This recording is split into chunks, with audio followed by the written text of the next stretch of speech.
A female diver waited in vain for her male counterpart to resurface. Suddenly, the male diver frantically grabbed the rope but seemed to be dragged underwater by a mysterious force. Just as the female diver was at a loss, the male diver broke the surface again and stabbed the monster in the water with a knife. However, as the woman tried her best to rescue him, the monster bit off her teammate's lower body. Immediately afterward, a massive amount of fluid not only turned the seawater red but also sprayed everywhere. The female diver was also violently dragged into the sea. They had originally thought this was just a simple exploration mission, but they never imagined that the reality they were about to face would be far more terrifying than they could have ever imagined. Another man who arrived at the dive pit also witnessed the terrifying scene, so he immediately called out to all the members. They had no idea what had actually happened, so Nick, the only remaining professional diver, was about to dive down to search for his teammates. The man not only stopped him immediately, but also insisted they should assess the situation before attempting a rescue. However, Nick believed he had to go down to investigate what had actually happened. Just then, the box behind them began to shake eerily, causing their anxiety to skyrocket. When they opened it, they discovered a massive octopus inside. Mark, standing nearby, suggested simply throwing the octopus back into the sea. 别，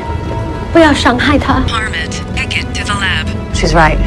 Help her take it back to the lab. At that moment, Nick felt they were wasting time. Even though the two missing divers were wearing double-layered wetsuits and 7mm thick dry gloves, at that depth and temperature, their limbs would go numb within an hour. Although visibility was extremely poor, he decided to dive immediately. Meanwhile, Mark placed the octopus in a transparent tank, and the Asian woman began a thorough examination of it. Meanwhile, the dive recorder moved rapidly, and soon the deceased diver floated to the surface. It turned out that Nick, who had descended, had found the dead male diver. It took both of them straining to drag his body out, and the male diver had already swollen abnormally from prolonged immersion. On the other side, the octopus seemed to be studying the Asian woman in return. At this point, Nick recounted his search for the two. It was the spotlight that allowed him to spot the male diver, who was stuck at the bottom of the ice and swaying back and forth. However, he did not find the female diver, nor did he detect any light. If the female diver had fallen into the water without a wetsuit,